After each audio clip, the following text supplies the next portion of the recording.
아니에요.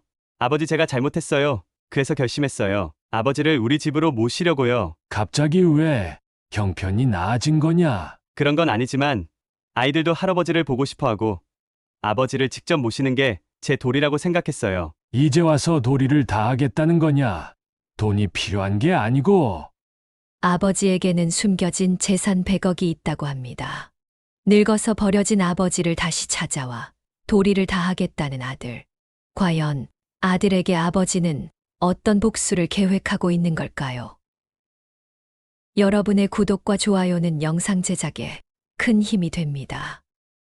저는 올해 74세 김상호라고 합니다.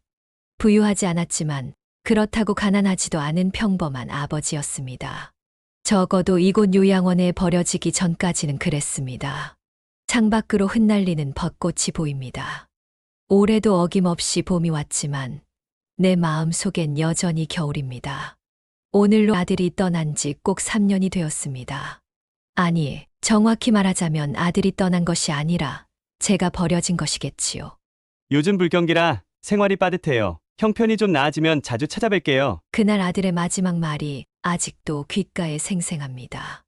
일주일에 한 번이 한 달에 한 번이 되고 급기야 아들은 다시는 요양원을 찾아 오지 않았습니다. 저는 오늘도 창가에 앉아 면회 시간이 되면 문 쪽을 바라봅니다. 혹시나 하는 마음에 머리도 단정히 빗고 깔끔한 옷으로 갈아입었습니다. 하지만 오늘도 아들은 오지 않을 것입니다. 이제는 그 사실을 알면서도 습관처럼 기다리게 됩니다. 할아버지, 오늘은 기분이 어떠세요? 간호사가 약을 들고 방에 들어옵니다. 그녀는 항상 웃음을 잃지 않는 사람입니다. 요양원에서 내가 가장 친한 사람이라면 아마 이 간호사일 것입니다. 괜찮습니다. 오늘은 특별히 좋네요. 거짓말입니다. 하지만 간호사에게 내 우울한 마음을 전하고 싶지 않았습니다. 그녀는 내 표정을 보고 무슨 생각을 하는지 알았는지 잠시 침묵하더니 조심스럽게 말했습니다. 혹시 오늘이 그날 아니에요? 아드님이 마지막으로 다녀간 날? 내 기억력이 나빠진 줄 알았는데 간호사는 기억하고 있었습니다. 갑자기 목이 메어 대답을 할 수 없었습니다. 그저 고개만 끄덕였습니다. 사람들은 제각각 사정이 있어요. 기다리다 보면 언젠가는 좋은 소식이 있을 거예요. 간호사의 위로가 마음에 와닿았지만 내 가슴 속 응어리는 쉽게 풀리지 않았습니다. 내가 무엇을 잘못했는지 매일 밤 생각합니다. 아들을 너무 엄하게 키웠던 것일까? 아니면 충분한 사랑을 주지 못했던 것일까? 간호사 선생님, 내가 그렇게 나쁜 아버지였을까요? 간호사는 약을 내밀며 고개를 저었습니다. 그런 생각 마세요. 요즘 세상이 다 그렇잖아요. 젊은 사람들은 자기 살기 바쁘고요. 말끝을 흐리는 간호사의 눈빛에서 측은함이 느껴졌습니다. 저는 약을 받아 삼키고 창밖을 다시 바라보았습니다. 예전에는 모든 것이 달랐습니다. 40년간 운영했던 식당은 동네에서 꽤 유명했습니다. 김간의 국밥집은 항상 손님으로 붐볐고 그곳에서 하루 16시간씩 서서 일했습니다. 아들과 아내를 위해서였습니다. 아들이 좋은 대학에 들어갔을 때, 의사가 되었을 때, 그리고 결혼했을 때, 그 어떤 순간보다 행복했습니다. 하지만 그 행복도 잠시 아내가 갑작스러운 병으로 세상을 떠났고, 그 후 얼마 지나지 않아 내 건강도 나빠지기 시작했습니다. 뇌졸중으로 쓰러진 후 오른쪽 다리와 팔의 기능을 잃었습니다. 말도 어눌해졌습니다. 더 이상 식당을 운영할 수 없게 되었고, 결국 아들에게 의지할 수밖에 없었습니다. 처음에 아들은 나를 집에서 돌봐주겠다고 했습니다. 하지만 일이 바쁘다는 핑계 삼아 형편이 나아질 때까지만 임시로 요양원에 있어 달라고 했습니다. 그 임시가 영원히 될 줄은 그때는 몰랐습니다. 할아버지, 저녁 식사 시간이에요. 간호사의 목소리에 생각에서 깨어났습니다. 벌써 저녁이 되었다니 오늘도 하루가 그렇게 흘러갔습니다. 휠체어를 밀어주는 간호사를 따라 식당으로 향했습니다. 오늘의 저녁은 미역국과 밥, 그리고 몇 가지 반찬이었습니다. 매일 같은 음식, 매일 같은 얼굴들, 매일 같은 대화가 내 남은 인생의 전부일까요? 식사를 마치고 방으로 돌아왔을 때 간호사가 편지 하나를 내밀었습니다. 오늘 편지 왔네요. 할아버지 앞으로요. 편지라니 요즘 시대에 누가 편지를 보낼까 의아했습니다. 봉투를 열어보니 옛 친구 박노인의 필체였습니다. 조만간 저를 만나러 찾아온다는 내용이었습니다. 오랜만에 누군가가 나를 찾아온다는 생각에 가슴이 설렜습니다. 박노인은 내가 식당을 할 때부터 알고 지낸 오랜 친구입니다. 그가 무슨 이야기를 하려는 건지 궁금했습니다. 그날 밤 오랜만에 설레는 마음으로 잠이 들었습니다. 그리고 꿈속에서 아들이 웃으며 내게 달려오는 모습을 보았습니다. 그때의 아들은 아직 어린아이였고 그의 손에는 나를 위한 작은 선물이 들려 있었습니다.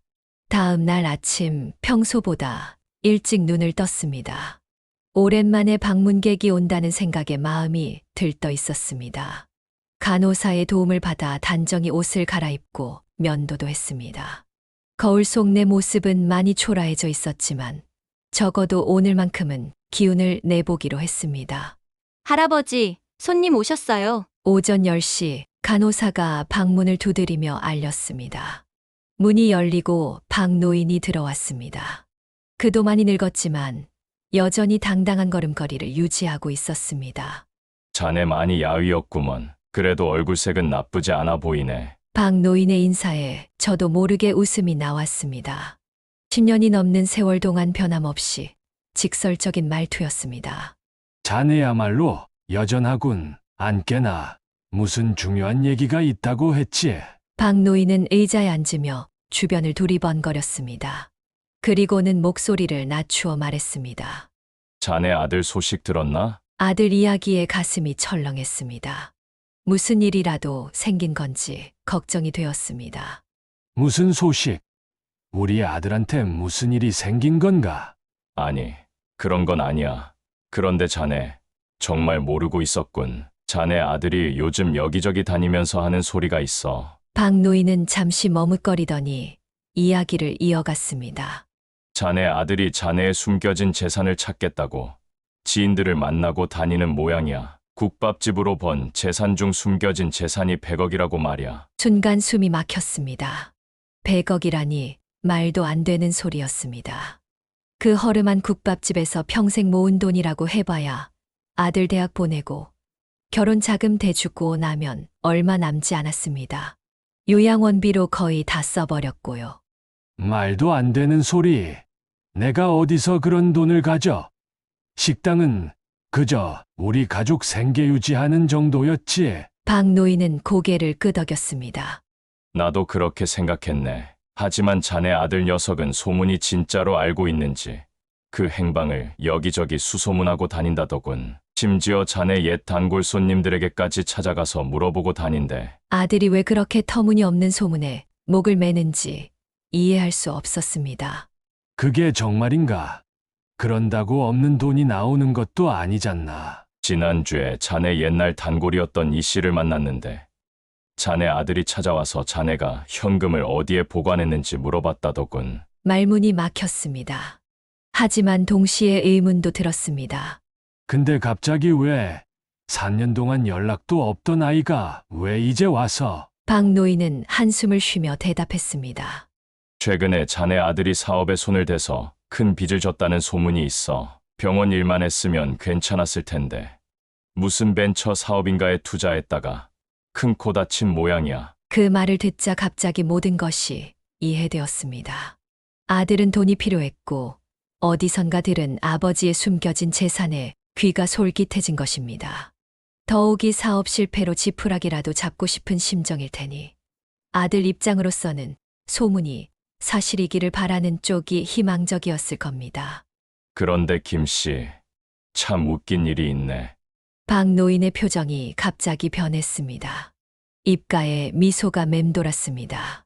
사실 자네 100억은 아니지만 꽤 큰 돈을 가지고 있잖아. 내 표정이 의아해지자 그가 작은 목소리로 말을 이었습니다.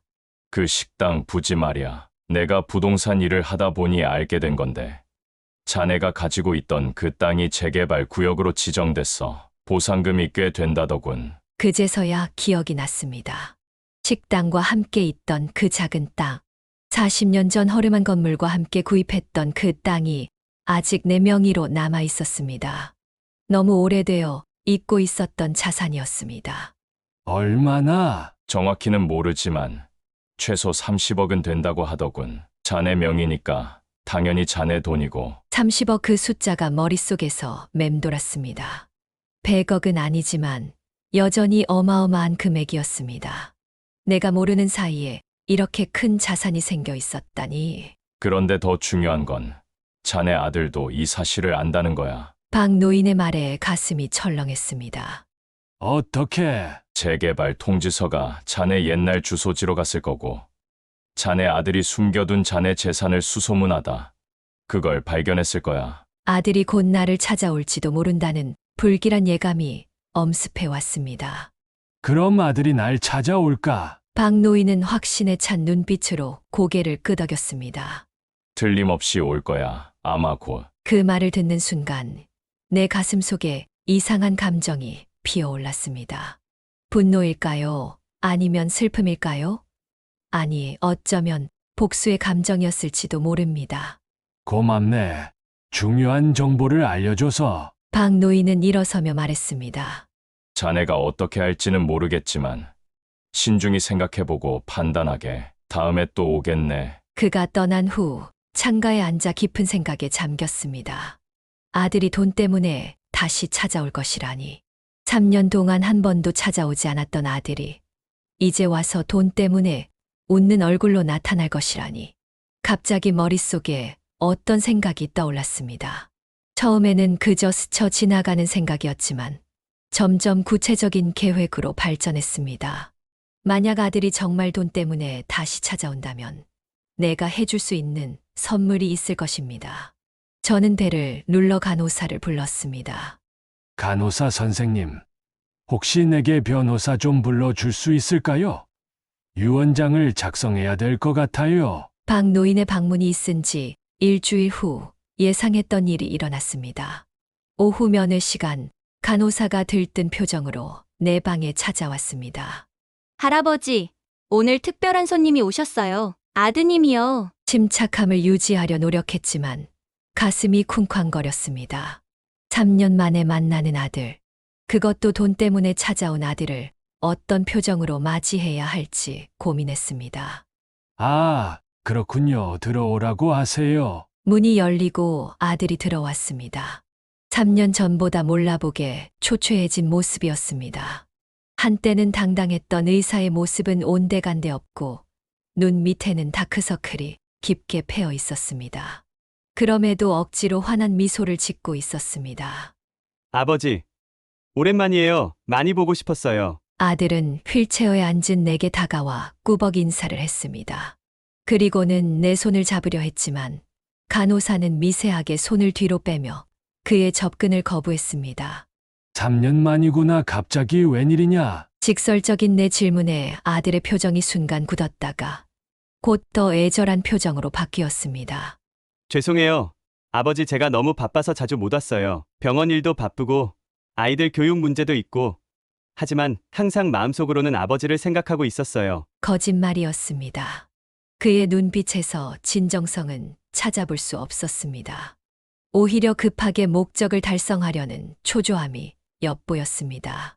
그래, 그랬겠지. 손주 녀석들은 어떠냐? 잘 크고 있니? 네, 모두 잘 자라고 있어요. 큰 아이는 벌써 중학생이 되었고 작은 아이도 초등학교 4학년이 되었어요. 할아버지를 많이 보고 싶어 해요. 그런데 왜 데려오지 않았니? 할아버지가 보고 싶다면서. 아들은 잠시 당황한 기색을 보이더니 억지 웃음을 지었습니다. 오늘은 제가 먼저 뵙고 싶어서요. 다음에는 꼭 아이들과 함께 올게요. 다음이라 그렇다면 오늘 만남은 일회성이 아니라 그의 계획적인 접근의 시작인 모양입니다. 내심 예상했던 대로였습니다. 그래, 잘 됐구나. 사실 나도 손주들이 보고 싶었어. 아들은 의자에 앉으며 요양원 생활에 대해 묻기 시작했습니다. 식사는 잘하고 있는지, 불편한 점은 없는지, 갑자기 관심이 많아진 모습이 우습기도 했습니다. 아버지, 사실 제가 요즘 아버지 생각을 많이 했어요. 그리고 후회도 많이 했고요. 아들의 눈에서 눈물이 흘러내렸습니다. 연기가 너무 과했습니다. 아버지를 이곳에 모셔두고 제대로 찾아뵙지도 못하고 죄송해요. 그는 손수건을 꺼내 눈물을 닦았습니다. 주변 단병인들이 보기에는 효심 깊은 아들의 모습이었겠지만 내게는 그저 가식적인 연기일 뿐이었습니다. 괜찮다. 다들 자기 살기 바쁘니 어쩌겠어. 아니에요. 아버지 제가 잘못했어요. 그래서 결심했어요. 아버지를 우리 집으로 모시려고요. 드디어 본색을 드러내기 시작했군요. 아들의 말에 약간 놀란 척했습니다. 갑자기 왜 형편이 나아진 거냐? 그런 건 아니지만 그때는 제가 어리석었어요. 아이들도 할아버지를 보고 싶어 하고 아버지를 직접 모시는 게 제 도리라고 생각했어요. 이제 와서 도리를 다 하겠다는 말에 제가 말을 돌렸습니다. 그런데 사업에 손을 댔다고 들었는데 사실이니? 갑작스러운 내 질문에 아들은 당황했습니다. 누구에게 들었냐는 듯한 표정이었습니다. 아, 네. 조금요. 의료 관련 벤처인데 초기에는 어려움이 있었지만 곧 좋아질 거예요. 많은 빚을 졌다면서. 병원 일만 했으면 좋았을 텐데. 아들은 당황한 기색이 역력했습니다. 내가 그의 상황을 알고 있다는 사실에 놀란 듯 했습니다. 아버지, 그 일은 걱정하지 마세요. 제가 잘 해결할 수 있어요. 그래. 걱정되었는데 다행이구나. 아들은 화제를 바꾸려는 듯 급하게 말을 이었습니다. 아버지, 그런데 식당 자리가 재개발된다는 소식 들으셨어요? 저는 약간 혼란스러운 표정을 지으며 대답했습니다. 재개발. 무슨 소리니? 아버지 명의로 된 그 땅이요. 재개발 구역으로 지정되어서 보상금이 나온다고 해요. 제가 우연히 통지서를 받았어요. 우연이라 참 교묘한 표현이었습니다. 아, 그래. 얼마나 나온다던? 아들은 내 반응을 살피며 조심스럽게 대답했습니다. 정확히는 모르겠지만 꽤 많이 나올 것 같아요. 그래서 제가 아버지를 도와드리려고요. 그 돈으로 아버지 치료도 더 잘 받으실 수 있고 더 좋은 곳으로 모실 수도 있고요. 아들의 말 속에 숨겨진 의도가 너무나 명확했습니다. 그 돈을 자신의 빚을 갚는데 사용하려는 것이었습니다. 저는 모르는 척 고개를 끄덕였습니다. 그렇구나. 내가 그렇게 생각해주니 고맙구나. 아들의 얼굴에 안도의 미소가 번졌습니다. 그는 자신의 계획이 순조롭게 진행되고 있다고 생각했을 테니까요. 그런데 민호야, 아버지가 지난주에 변호사를 만났단다. 아들의 표정이 순간 굳었습니다. 변호사요? 무슨 일로요? 유 원장을 작성했어. 나이도 많고 언제 무슨 일이 생길지 모르니까. 아들의 눈빛이 순간 날카로워졌다가 곧 평온을 되찾았습니다. 아, 네, 그건 현명한 판단이세요. 그런데 아버지, 그 땅 문제는 어떻게 하실 거예요? 제가 도와드릴게요. 걱정 마라. 변호사가 다 알아서 해준다고 했어. 하지만 아버지, 그런 복잡한 절차는 제가 도와드리는 게 좋을 것 같아요. 법적인 문제도 있고요. 아들의 초조함이 목소리에 묻어났습니다. 그가 얼마나 다급한지 느낄 수 있었습니다. 내 말이 맞는 것 같구나. 사실 아버지가 좀 고민이 있어. 무슨 고민이세요? 그 보상금을 어떻게 써야 할지 모르겠어. 내가 이 나이에 그렇게 많은 돈을 어디에 쓰겠니? 아들의 눈이 반짝였습니다. 기회를 포착한 것입니다. 아버지, 걱정 마세요. 제가 잘 관리해 드릴게요. 아버지 치료비도 있고 또 좋은 요양시설로 모실 수도 있고요. 그래. 그럼 그렇게 해주면 고맙겠다. 아들은 안도의 한숨을 내쉬며 미소 지었습니다. 그의 계획은 순조롭게 진행되는 것처럼 보였습니다. 그럼 제가 다음 주에 다시 올게요. 그때 필요한 서류들 가져올게요. 그래. 그렇게 하자. 오랜만에 아들 얼굴도 보고 반갑구나. 아들은 일어서며 억지로 내 손을 잡았습니다. 그의 손은 차갑고 떨리고 있었습니다. 아버지, 정말 죄송했어요. 앞으로는 자주 찾아뵐게요. 아들이 떠난 후 저는 창가에 앉아 깊은 생각에 잠겼습니다. 아들의 거짓 눈물과 가식적인 미소가 머릿속에서 떠나지 않았습니다. 그의 모든 행동은 계산된 것이었습니다.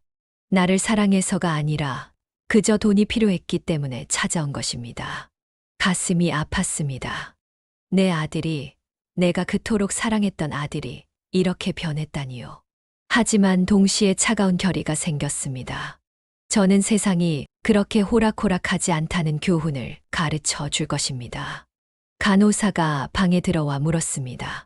할아버지, 아드님과 좋은 시간 보내셨어요? 오랜만에 가족이 찾아와서 기쁘셨겠어요. 저는 담담하게 대답했습니다. 네, 좋은 시간이었습니다. 간호사 선생님, 혹시 내일 변호사님께 전화 한 통 해주실 수 있을까요? 조금 수정할 사항이 생겼습니다. 네, 물론이죠. 바로 연락드릴게요. 간호사가 나가고 나서 내 입가에 차가운 미소가 번졌습니다. 이제 진짜 복수가 시작됩니다. 거짓 눈물에는 더 큰 거짓으로 답해 주어야겠지요. 아들의 방문 이후 저는 계획을 구체화하기 시작했습니다. 그날 오후 변호사가 요양원을 찾아왔습니다. 그는 내 요청으로 일주일 전에 유언장을 작성해 주었던 사람입니다. 어르신, 유언장에 수정할 사항이 있으시다고요? 변호사는 단정한 양복 차림으로 내 방에 들어왔습니다.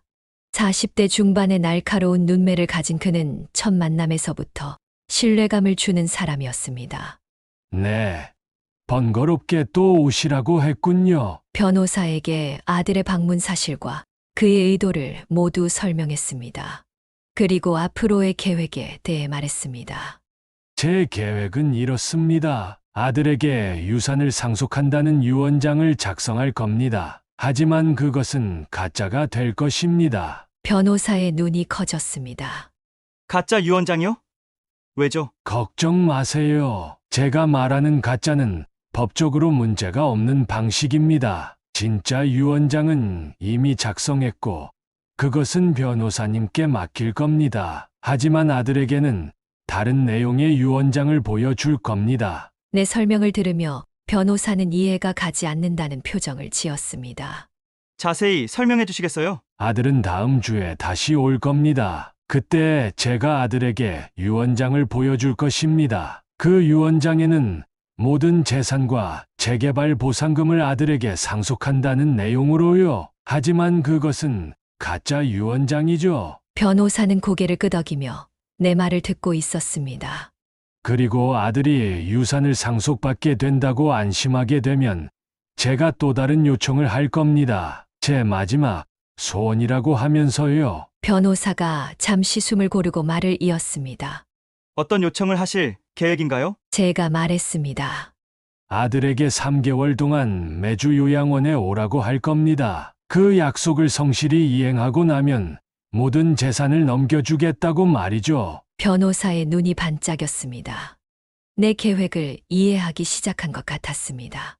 아, 그래서 어르신은 진짜 유언장에 어떤 내용을 담으셨나요? 진짜 유언장에는 만약 아들이 약속을 성실히 이행하지 않으면 모든 재산을 요양원과 소외된 노인들을 위한 재단에 기부한다는 내용을 담았습니다. 하지만 아들이 조건을 충족한다면 그때는 다시 생각해 볼 생각입니다. 변호사는 한동안 침묵하다가 말했습니다. 그런데 만약 아드님이 그저 돈 때문에 3개월 동안 방문한다면 진정한 효도라고 볼 수 없지 않을까요? 결국 돈을 위한 행동이라면요. 저는 계속해서 말을 이어갔습니다. 맞습니다. 돈 때문일 겁니다. 3개월 동안 저와 함께 시간을 보내면서 아들이 무엇을 깨닫게 될지 누가 알겠습니까? 어쩌면 그 과정에서 예전의 아들을 되찾을지도 모르지 않겠습니까? 변호사의 표정이 부드러워졌습니다. 알겠습니다. 그럼 가짜 유언장을 준비해 드리겠습니다. 그리고 어르신이 원하신다면 3개월 후에 진짜 유언장을 다시 수정해 드릴 수도 있습니다. 감사합니다. 이것이 제가 할 수 있는 마지막 가르침이 될지도 모르겠습니다. 변호사가 떠난 후 저는 창가에 앉아 다음 주에 있을 아들과의 만남을 생각했습니다. 아들을 처벌하는 것보다 다시금 올바른 길로 인도하는 것이 진정한 아버지의 역할이라고 생각했습니다. 하지만 그 과정은 쉽지 않을 것입니다. 아픔이 따르겠지만 때로는 그런 아픔이 필요합니다. 일주일 후 약속대로 아들이 요양원을 찾아왔습니다. 이번에는 전보다 훨씬 밝은 표정이었습니다. 그리고 놀랍게도 손주들도 함께 데려왔습니다. 아버지, 오늘은 아이들도 데려왔어요. 할아버지를 보고 싶어 했거든요. 손주들은 어색하게 내게 인사했습니다. 3년 동안 보지 못했으니 당연했습니다. 특히 작은 손주는 나를 거의 기억하지 못하는 듯 했습니다. 할아버지 안녕하세요. 큰 손주 민준이가 공손하게 인사했습니다. 이제 중학생이 된 그 아이는 예의 바르고 똑똑해 보였습니다. 오, 민준아 많이 컸구나. 그리고 이건 분명 민서겠지. 너도 많이 컸구나. 작은 손주 민서는 수줍게 웃기만 했습니다. 아이들을 보니 가슴이 아팠습니다. 이렇게 귀여운 손주들을 3년 동안 보지 못했다니 말입니다. 아들은 아이들에게 말했습니다. 얘들아, 잠깐 밖에 있는 자판기에서 음료수 마시고 놀고 있어. 아빠는 할아버지랑 잠깐 얘기할 게 있어. 아이들이 나가자 아들은 바로 본론으로 들어왔습니다. 아버지, 제가 지난번에 말씀드린 재개발 보상금 관련해서 알아봤는데요. 30억 정도 나온다네요. 내심 정확한 금액을 이미 알고 있었을 텐데 모르는 척하는 모습이 우습기도 했습니다. 그래. 그렇게 많이 나오니 아버지는 그런 돈이 있는지도 몰랐구나. 네, 큰 돈이에요. 그래서 제가 필요한 서류들을 가져왔어요. 아들은 서류 가방에서 여러 서류를 꺼내 보여주었습니다. 보상금 수령을 위한 위임장이었습니다. 이건 아버지께서 서명해 주셔야 해요. 제가 아버지 대신 보상금을 관리해 드릴게요. 저는 담담하게 말했습니다. 사실 아버지가 지난주에 유언장을 작성했단다. 아들의 표정이 굳었습니다. 네, 지난번에 말씀하셨죠. 그게 왜요? 이 서류들에 사인하기 전에 내게 보여줄 것이 있구나. 서랍에서 봉투를 꺼내 아들에게 전해주었습니다. 이게 내 유언장이란다. 한번 읽어보렴. 아들은 떨리는 손으로 봉투를 열고 내용을 읽기 시작했습니다. 그의 표정이 점점 밝아졌습니다. 아버지, 이건 그래. 내 모든 재산과 보상금을 내게 상속한다는 내용이야. 내가 내 유일한 아들이니까. 아들의 눈에 눈물이 고였습니다. 이번에도 거짓 눈물일까요? 아니면 진심일까요? 판단하기 어려웠습니다. 아버지, 감사합니다. 저는 그 모습에 제가 말했습니다. 하지만 한 가지 조건이 있단다. 아들은 내 말에 긴장한 표정을 지었습니다. 어떤 조건이요? 유언장의 마지막 부분을 보렴. 아들은 다시 서류를 들여다보았습니다. 3개월 동안 매주 방문하라는 것은 그래, 내 마지막 소원이란다. 앞으로 3개월 동안 매주 토요일에 너와 손수들이 함께 와서 하루를 보내주었으면 해. 3개월 후, 내 생일이 되는 날, 모든 재산을 내게 넘겨주겠다. 아들은 당황한 기색이 역력했습니다. 그는 빠르게 계산하고 있었습니다. 3개월이면 12번의 방문, 30억을 위해 12번 방문하는 것은 충분히 가치 있는 투자라고 생각했을 것입니다. 물론이죠. 아버지, 저희가 매주 찾아뵐게요. 사실 저도 그러고 싶었어요. 아이들도 할아버지와 더 많은 시간을 보내길 원하고요. 거짓말이었습니다. 하지만 이제 그는 내 조건에 맞추어 연기를 할 것입니다. 고맙구나. 이제 나는 시간이 많지 않을지도 모르겠구나. 남은 시간 가족과 함께 보내고 싶구나. 아들은 감동한 척 내 손을 잡았습니다. 아버지, 걱정 마세요. 앞으로 저희가 자주 찾아뵐게요. 아버지와 좋은 시간을 많이 보내고 싶어요. 이제 내 계획이 시작되었습니다. 아들은 돈을 위해 이곳을 찾아올 것입니다. 하지만 그 과정에서 무엇을 배우게 될까요? 그리고 3개월 후 진실이 밝혀질 때 아들은 어떤 표정을 지을까요? 그날 이후 아들은 약속대로 매주 토요일마다 아이들을 데리고 요양원을 찾아왔습니다. 처음에는 어색했지만 시간이 지나면서 손주들과의 관계가 조금씩 회복되기 시작했습니다. 특히 큰 손주는 제 이야기에 진심으로 관심을 보였습니다. 할아버지 옛날에 식당 하실 때 어땠어요? 힘들지 않으셨어요? 이런 질문들을 받으며 내 인생 이야기를 들려주었습니다. 고된 시간들, 기쁨의 순간들, 그리고 가족을 위해 희생했던 모든 것들을요.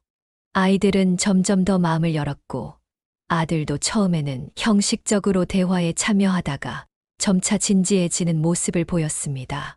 어느새 1개월이 지났고 아들의 표정에 미묘한 변화가 생기기 시작했습니다. 처음에 가식적인 미소 대신 때로는 진심 어린 웃음이 보이기도 했습니다. 아마도 그의 내면에서 무언가가 변하고 있는지도 모릅니다. 하지만 아직 끝나지 않았습니다.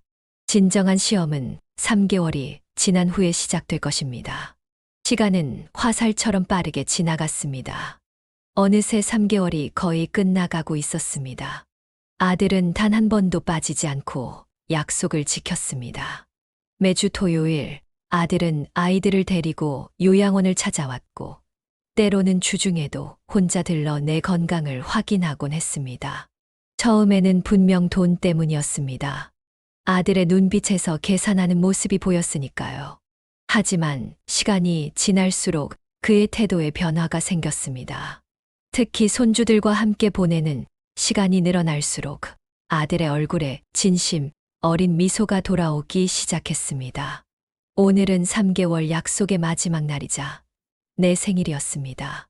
아들은 아침 일찍부터 요양원에 와서 방을 꾸미고 작은 생일 파티를 준비했습니다. 손주들은 직접 그린 생일 카드를 가져왔고 며느리도 오랜만에 함께 왔습니다. 아버님, 생신 축하드려요. 오랫동안 뵙지 못해 죄송했어요. 며느리 수지는 미안한 표정으로 인사했습니다. 며느리도 많이 변해 있었습니다. 예전의 거만한 태도는 온데간데 없고 진심 어린 모습이었습니다. 고맙구나. 와줘서. 작은 케이크에 촛불을 켜고 모두가 생일 축하 노래를 불러주었습니다. 오랜만에 경험하는 가족의 따뜻함이 좋았습니다. 하지만 내 마음 한구석에서는 여전히 불안감이 자리 잡고 있었습니다. 오늘 모든 진실을 밝힐 시간이 왔기 때문입니다. 식사를 마치고 손주들과 며느리가 복도에서 다른 노인들과 교류하는 동안 아들과 단둘이 이야기할 시간을 가졌습니다. 이제 약속한 3개월이 지났구나. 아들은 미소를 지으며 고개를 끄덕였습니다. 네. 아버지 저희가 약속을 잘 지켰죠? 그래. 단 한 번도 빠지지 않고 찾아왔구나. 고맙다. 아들의 눈에 기대감이 서려 있었습니다. 아마도 이제 유산을 물려받을 시간이 왔다고 생각했겠지요. 아버지, 이 3개월 동안 정말 많은 것을 깨달았어요. 제가 얼마나 어리석었는지요. 아버지를 버리고 3년이나 연락도 없었던 제 자신이 부끄러워요. 그의 목소리에 진심이 묻어 있었습니다. 오늘 변호사를 불렀단다. 곧 도착할 거야. 아들의 눈이 반짝였습니다. 아, 내 유언장 관련해서인가요? 그래. 약속대로 모든 재산을 내게 넘기는 절차를 밟을 거야. 잠시 후 변호사가 도착했습니다. 그는 단정한 양복 차림으로 서류 가방을 들고 내 방으로 들어왔습니다. 안녕하세요. 어르신 오늘은 기분이 좋아 보이시네요. 변호사는 내게 눈짓을 하며 인사했습니다. 그는 내 계획을 알고 있었고 지금부터 벌어질 일도 예상하고 있었습니다.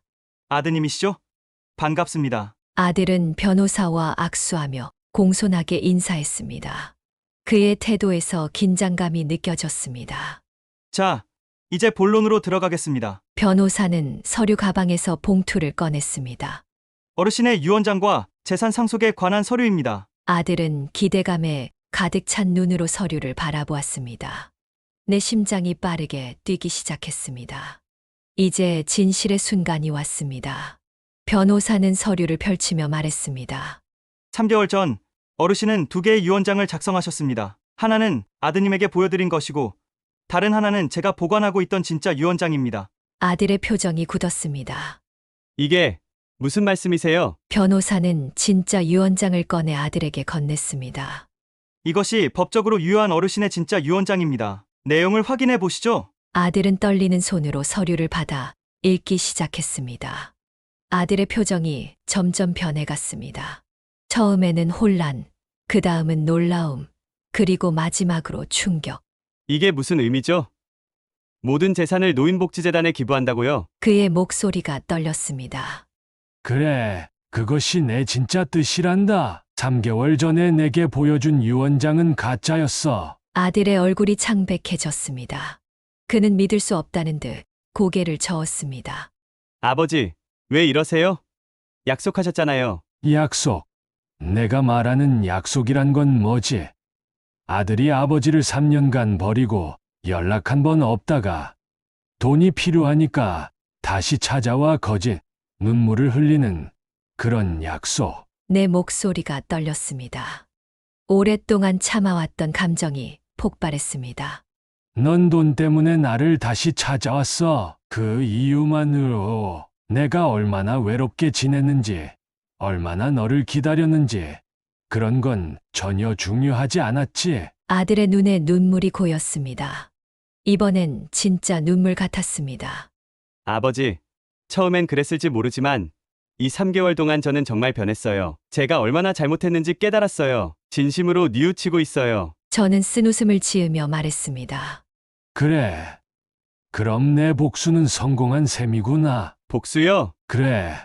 홀로 외롭게 버려진 애비의 마음을 조금이라고 느껴보길 바랬다. 모든 걸 손에 넣을 듯한 그 순간에 허무하게 사라지는 그런 공허함을 느껴보면 한평생 자식을 위해 모든 정성을 쏟아부은 아들에게 버림받은 심정이 어떤지 알아주지 않을까 말이다. 방 안에 침묵이 흘렀습니다. 아들은 고개를 숙인 채 흐느끼기 시작했습니다. 그의 어깨가 떨렸습니다. 정말 죄송해요. 아버지, 제가 너무 어리석었어요. 용서해 주세요. 그의 울음소리가 가슴을 찔렀습니다. 비로소 내 아들이 진심으로 후회하고 있다는 것을 느낄 수 있었습니다. 변호사가 조용히 자리에서 일어났습니다. 저는 잠시 밖에서 기다리겠습니다. 그가 나가고 방 안에는 나와 아들만 남았습니다. 아들의 흐느끼는 소리만이 방 안을 채웠습니다.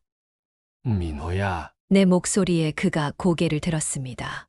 그의 얼굴은 눈물로 범벅이 되어 있었습니다.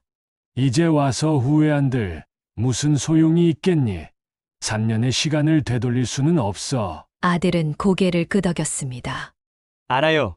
아버지, 제가 아무리 사과해도 부족하겠죠? 하지만 이제라도 예전의 아들로 되돌아가고 싶어요. 돈 때문이 아니라 정말 아버지를 사랑하기 때문에. 그의 목소리에 진심이 묻어 있었습니다. 내 마음의 벽이 조금씩 무너지기 시작했습니다. 증명해 보이렴. 네, 앞으로 어떻게 할 건지 말해봐. 이제 내게 유산이 없다는 걸 알았으니 더 이상 여기 올 이유도 없을 텐데. 아들은 눈물을 닦으며 결연한 표정을 지었습니다. 아버지, 저는 계속 올 거예요. 매주 토요일마다.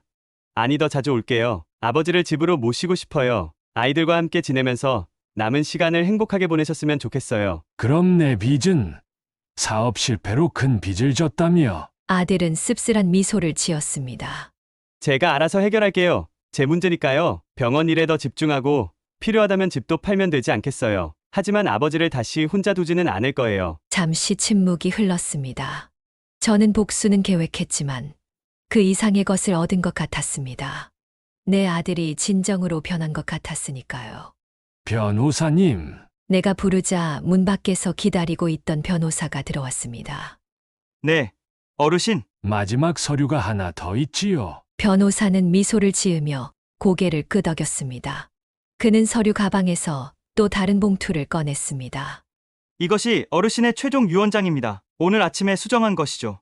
아들은 혼란스러운 표정으로 우리를 번갈아 바라보았습니다. 최종 유언장이요. 변호사는 봉투를 열고 서류를 꺼냈습니다. 어르신은 세 번째 유언장을 작성하셨습니다. 두 번째 유언장이 진짜였지만 이것이 가장 최근의 법적 문서입니다. 그는 서류를 아들에게 건넸습니다. 아들은 떨리는 손으로 받아들었습니다.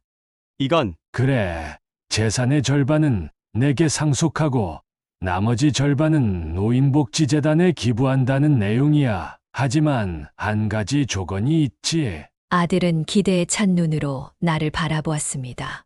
어떤 조건이요? 내가 진정으로 변했다는 것을 보여주는 거. 돈 때문이 아니라 가족으로서 함께하는 거. 앞으로 내가 살아있는 동안 얼마나 진심을 보여주느냐에 따라 유언장은 언제든 다시 바뀔 수 있어. 아들의 눈에서 안도의 눈물이 흘러내렸습니다.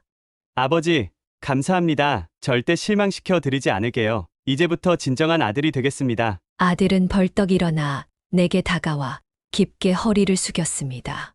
정말 죄송했습니다. 아버지, 용서해 주셔서 감사합니다. 오랜만에 느끼는 아버지로서의 감정이었습니다. 내가 잘못을 깨닫고 올바른 길로 돌아오게 하는 것, 그것이 내가 바라던 전부였어. 아들은 고개를 들고 눈물 어린 미소를 지었습니다. 문 밖에서는 손주들의 웃음소리가 들려왔습니다. 그들은 모르고 있었겠지만 오늘 우리 가족에게 새로운 시작이 찾아왔습니다. 그날 이후 아들은 약속을 지켰습니다. 아들은 매주 가족들과 함께 나를 찾아왔고 몇 개월 후에는 정말로 나를 아들의 집으로 모셨습니다. 작은 방이었지만 가족들과 함께하는 시간은 그 어떤 호화로운 요양원보다 따뜻했습니다. 아들은 병원 일에 더 열심히 매진했고 빚도 조금씩 갚아 나갔습니다. 물론 재개발 보상금 중 일부가 도움이 되었지만 그것보다 더 중요한 것은 우리 가족이 다시 하나가 되었다는 사실이었습니다. 아버지의 복수는 용서와 화해로 끝이 났습니다. 때로는 가장 아픈 교훈이 가장 값진 변화를 가져오는 법입니다. 돈을 위해 돌아온 아들이었지만 결국 사랑을 찾아 진정한 아들로 돌아왔으니까요. 인생의 마지막 순간들을 가족과 함께 보낼 수 있어서 행복합니다. 무료 버튼인 구독과 좋아요, 알림 설정 해주시면 더 좋은 이야기로 찾아뵙겠습니다.